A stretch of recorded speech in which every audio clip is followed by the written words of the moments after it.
জি আসসালামু আলাইকুম রহমতুল্লাহ। এখানে একটা গার্মেন্টস আসলাম আজকে।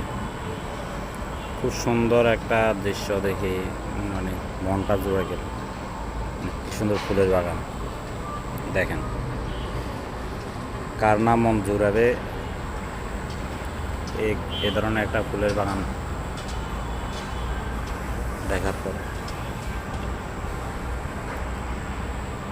কি সুন্দর, মানে চতুর্দিকে রাউন্ড বোর্ডের মতো সুন্দর করে একটা ফুলের বাগান সাজা, গাঁদা ফুল দিয়ে, মাঝখান দিয়ে একটা লাল ফুল, কি যেন ফুল এটা, আর কাঁচা আছে এটা মায়রা ফুল, আমরা যেটা মায়রা ফুল বলতাম ও মায়রা ফুল।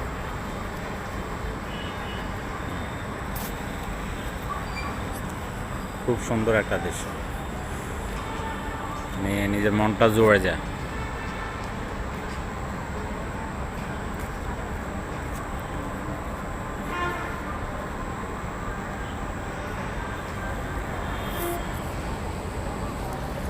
গার্মেন্টসটাও সুন্দর, একবারে খুব স্ট্যান্ডার্ড অবস্থা আছে।